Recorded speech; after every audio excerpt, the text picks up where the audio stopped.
Welcome back to the Weekend Handyman. Today we will be replacing a crankshaft position sensor on this Jeep Cherokee. So what we'll need to do that is a ratchet with a whole bunch of extensions on it and a 7/16 inch socket. This is what your sensor looks like right here. I already picked up a new one. It's just this end right here sticks into the bell housing of your transmission, and you got the cord and the wires and the harness right there. And if we come back to this side of the engine, you can see that right here is that connection, and from there you can follow the wire back down to the transmission to find where your sensor is. We'll get on the Jeep here in a second and show you as well. Okay, so we're coming from the driver's side. You can see my driver's side rotted out floor right there.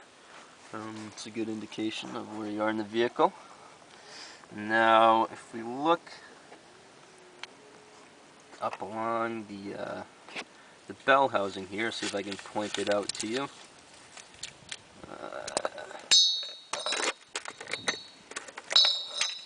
So you can follow the socket extensions. You can see the wire right there, and then next to the wire is the sensor. There's two bolts holding it on, so you're going to use these extensions to go ahead and get that off.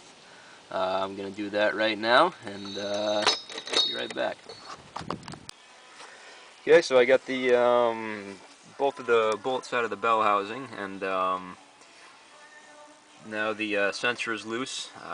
So what we have left to do is unplug the harness right here, and also pull off this stud that's clamp holding the wires here. That's a 10 millimeter.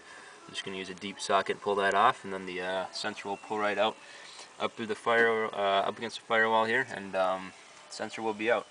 Now, to getting the bolts that I just got out of the bell housing, I just want to make a note that this knuckle here really is key. So if you don't have one of those, you're going to want to pick one up. Okay, to get the bolts back onto the sensor on the bell housing, what I ended up doing was snuck my arm down in this little hole here in back of the intake manifold, just kind of rolled up my sleeve and got down in there.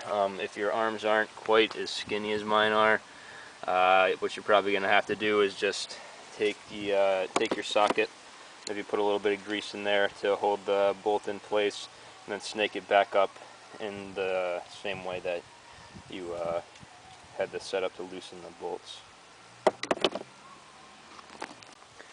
Alright, now let's find out if the new sensor worked.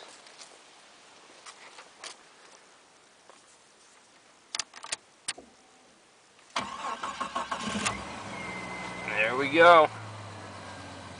So that's how you replace a crankshaft position sensor. If you have any questions or comments, post below.